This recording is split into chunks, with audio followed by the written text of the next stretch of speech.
Welcome dear students, this is a quick revision session for your NEET examination 2020. Today's topic is moving charges and magnetism or magnetic effects of electric current. Hans Christian Ørsted experimentally demonstrated that a magnetic field develops around a current carrying conductor. Later, Andre Marie Ampere experimentally proved that a current carrying solenoid behaves as a bar magnet. That means the magnetic field of a current carrying solenoid is equivalent to the magnetic field of a bar magnet. Biot-Savart's law. Biot-Savart's law states that the magnetic field developed around a current carrying conductor is directly proportional to the product of the intensity of current flowing through the conductor, length of the current element, and sine of the angle between current element and position vector, and inversely proportional to square of the distance. That is, xy is a conductor of any shape in which current flows from x to y, then a small current element AB of length dl produces a magnetic field at P, distance r, at an angle theta is given by dB, which is directly proportional to IDL sine theta by r square. So dB is equal to proportionality constant mu 0 by 4 pi IDL sine theta by r square, where mu 0 is a constant called permeability of free space. Its value is 4 pi into 10 raised to minus 7 Weber per ampere meter. Next, applications of Biot-Savart's law. First application is infinitely long straight wire. So we have an infinitely long straight wire CD in which current flows from C to D, there is I ampere, then magnetic intensity at any point around the conductor, distance R from the conductor is given by V is equal to mu 0 I by 4 pi R into sine phi 1 plus sine phi 2. This is obtained by integrating the magnetic field due to a small current element dl, which is dB is equal to mu 0 by 4 pi into IDL sine theta by r square, which is integrating from C to D by taking two angles, that is minus phi 1 and above the x-axis plus phi 2. So minus phi 1 to plus phi 2 is integrated, then we will get total magnetic field, which is mu 0 I by 4 pi r into sine phi 1 plus sine phi 2. This equation is very important. If we take phi 1 is equal to phi 2 is equal to 90 degree, so that the conductor is infinitely long, then equation becomes B is equal to, at a distance r from midpoint O of the conductor, B is equal to mu 0 I by 4 pi r into sine 90 plus sine 90. Sine 90 is 1, so 1 plus 1 is 2 by 4, that is mu 0 I by 2 pi r. So this is the equation for magnetic intensity due to an infinitely long wire at a distance r from midpoint O of the conductor. Next case, if phi 1 is equal to 0 and phi 2 is equal to 90 degree, then which is the point? Phi 1 is equal to 0 means this point P lies here. That means distance r from one end of the infinitely long wire, B is equal to B end, not bent, this is B end, this mu 0 I by 4 pi r into sine 0 plus sine 91, then it will give mu 0 I by 4 pi r. Then phi 1 is equal to 0 and phi 2 is equal to 180 degree. This is the third case. This is first case, second and third case. Then point P lies along the axis of the infinitely long thin wire. Then it's here or here, above D or below C. Now we can take it as B axial. So along the axis of the infinitely long straight wire, magnetic intensity mu 0 I by 4 pi r into sine 0 plus sine 180 again 0. So total magnetic intensity along the axis of the thin wire is 0. Let us solve a problem regarding this concept. Consider a square wire frame of side A carrying a current I ampere in the anti-clockwise direction. Then magnetic intensity at the center of the square loop is. This is the question.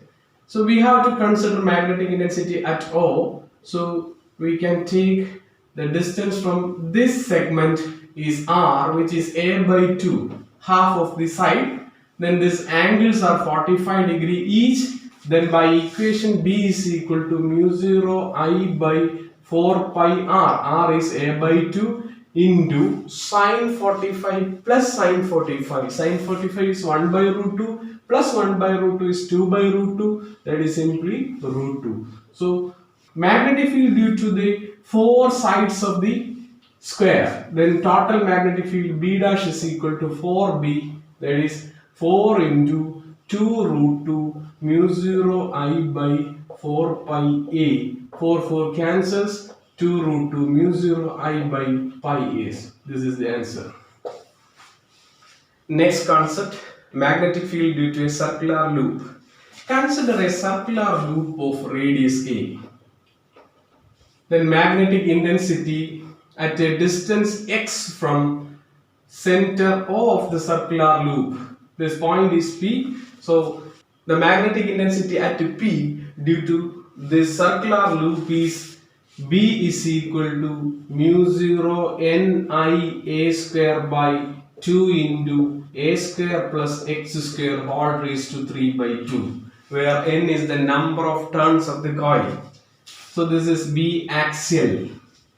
If x is equal to 0, then the point P lies at O, then B center.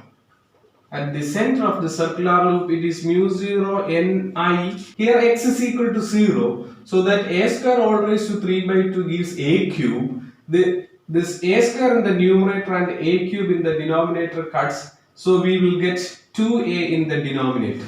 So B center is equal to mu 0 Ni by 2A. So let's solve a problem regarding this concept. A circular loop of radius A carrying a current I ampere produces a magnetic field at an axial point 1/8 of its magnetic field at its center. Then what is the axial distance? Okay, so here we have to find x.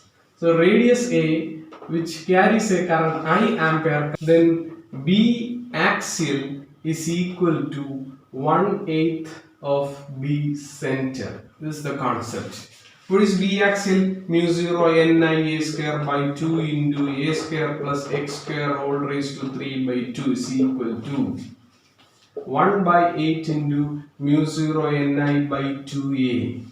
So mu 0 Ni cancels, 2 cancels. Then here it is 8A and A square gives 8A cube, cross multiplication. Then A square plus x square all raised to 3 by 2 on the right side. A square plus x square all raised to 3 by 2. Taking cube root, 2A is equal to A square plus x square all raised to 1 by 2. Taking square, 4A square is equal to A square plus x square. Then how will you find out x? X square is equal to 3A square, x is equal to root 3A. So this is the answer. Next, direction of magnetic field around a current carrying conductor at any point. How do we get the direction of magnetic field due to a current carrying conductor? By using right hand thumb rule. So let us consider a conductor like this, where current is flowing from bottom to top. Then to the right of this conductor, by right hand thumb rule, if thumb of your right hand represents the direction of current, then curved fingers represent the direction of magnetic field. Then to the right of the conductor, magnetic field is into the plane, and to the left of the conductor, it is out of the plane. If the current is flowing from left to right, then the bottom point magnetic field will be into the plane, and here it is out of the plane. Then towards downward, this is into the plane, here it is out of the plane. From right to left, this point is into the plane and this is out of the plane. Then if we consider a circular loop which carries a current I ampere in the clockwise direction, then inside the loop, magnetic field will be into the plane. So the points outside this conductor will be out of the plane field. The points outside the conductor, the field will be out of the plane. Next, a conductor which carries a current in the anti-clockwise direction, then magnetic field inside the loop is always out of the plane and outside it will be into the plane. So these are the direction of magnetic field. By using these concepts, we can obtain direction of magnetic field at any point irrespective of the shape of the conductor. To find the magnetic field of any current carrying orientation, we can obtain an equation from infinitely long straight wire and circular loop. We can connect these two concepts together. Let's see. Say an infinitely long straight wire. Magnetic field at its one end is B is equal to mu 0 I by 4 pi r, right? Where phi 1 is equal to 0 and phi 2 is equal to 90 degree. Then, by fixing this point, we bend this infinitely long wire into the form of a circle. Then it is rotated in 2 pi radian. That is, circumference of the circle is 2 pi radian. Then you will get B is equal to mu 0 I by 2r. So we have already studied the magnetic intensity at the center of a circular loop is mu 0 I by 2a. Mu 0 ni by 2a for n turns of the loop. Okay, so an infinitely long straight wire is bent into the form of a circle. Then at one end of the infinitely long straight wire, magnetic intensity is mu 0 I by 4 pi r. If it is bent into the form of a circle, that is in 2 pi radian, then at the center of the circular loop, mu 0 I by 2r. So by this concept, we can connect infinitely long straight wire and a circular loop. Let us solve a problem from this session. Consider a current carrying conductor which carries a current I ampere. So this is infinitely long. Then find magnetic intensity B at O. So this is the point O. Radius of this circular part is R. Then magnetic intensity B is equal to. Due to this segment, we can take three segments. First one, this straight line wire, then a circular loop, then a straight line wire. Due to this straight line wire, magnetic intensity is mu 0 I by 4 pi r. Because it is an infinitely long straight wire, point O lies at a distance r from one end of this infinitely long wire. Hence it is mu 0 I by 4 pi r. What is the direction of magnetic field? By using right hand thumb rule, current is towards right, then at the top of the current carrying conductor, magnetic field will be out of the plane, curled fingers out of the plane. Plus, due to the third, this is also mu 0 I by 4 pi r out of the plane. Due to the second segment, is mu 0 I by 4 pi r into the straight line wire is curled in the form of a circle, then is in 2 pi radian, clockwise current is obtained, hence magnetic field will be into the plane. So these three vectors are acting at the same point. These two are same directions, hence they can add easily 2 mu 0 I by 4 pi r, and next one is also 2 mu 0 I by 4 pi r into pi. This is out of the plane and this one is into the plane. But these two vectors are in the opposite direction, but they have different magnitudes. So which one is greater? This is greater. So that 2 mu 0 I by 4 pi r into pi minus 1 into the plane. This will be the resultant vector. If we take two opposite vectors with different magnitudes, then the resultant should be in the direction of the vector having maximum magnitude. So here it is, maximum magnitude vector is this one, which is pi times more than this vector. So final result is mu 0 I by 2 pi r into pi minus 1 into the plane. Okay, let's have one more question from this session. Consider an infinitely long wire which carries a current Ia ampere like this from right to left. At what height a circular loop is placed which carries a current in the anti-clockwise direction, that is IC. Then find the height at which the resultant intensity at the center of the circular loop is 0. Then magnetic field due to this current carrying infinitely long wire is into the plane at this point, and due to this IC ampere current in the anti-clockwise direction is out of the plane. So these two fields should be equal and opposite, then the resultant magnetic field at the center will be 0. So how will you find out this? For an infinitely long wire, magnetic intensity at a point h from midpoint of the conductor, that is B1 is equal to B2. So this is 1 and this is 2. B1 is mu 0 Ia by 2 pi h is equal to mu 0 IC by 2r, if r is the radius of this circular loop. Then mu 0 cancels, h is equal to IAR by pi IC. So this is the answer. At this height, resultant intensity will be 0 at the center of the circular loop. Okay. Next, concentric circles. See, a circle of radius R1 carries a current I1 ampere in the anti-clockwise direction. Due to this circular loop, magnetic field is B1. Then another circular loop of radius R2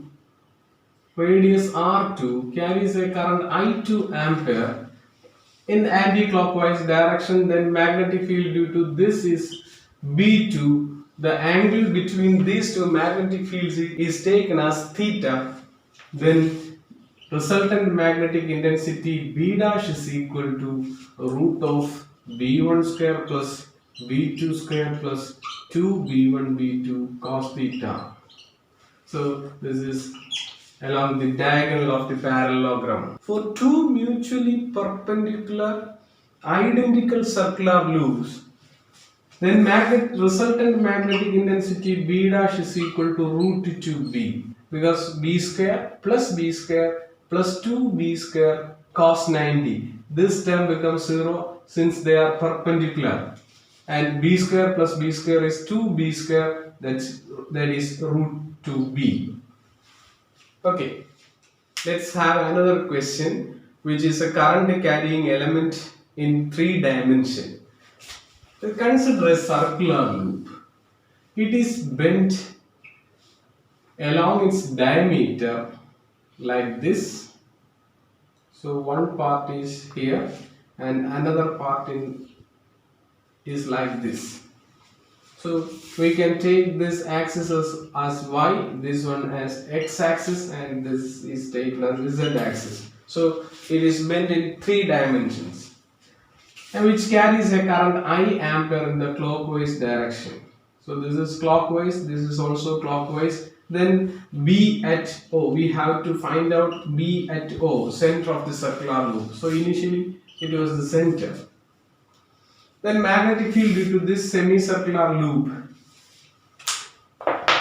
How do we get the magnetic field due to this first semicircular loop? This is mu 0 I by 4 pi r into pi, which is into the plane. Into the clockwise current produces magnetic field into the plane. Into the plane means minus z, that is minus z, that is minus k. This vector acts along minus k. And due to this semicircular loop, magnetic field is mu 0 I by 4 pi r into how much angle? Into pi. That's also pi. Here it is Into the plane means downwards, that is along minus j. So these are the directions. So two vectors obtained, minus k and minus j. So this is minus k, this is minus j. Then resultant will be, so this is b and this is b, resultant is root 2b. Magnitude of resultant is b dash is equal to root 2b. What is b? Is root 2 into mu 0 I by 4r. It can also be written as mu 0 I by 2 root 2r. Okay. Next question.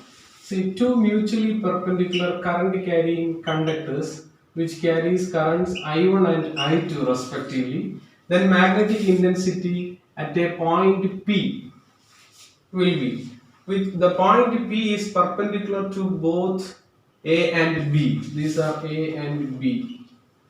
This distance R from center O of the conductors.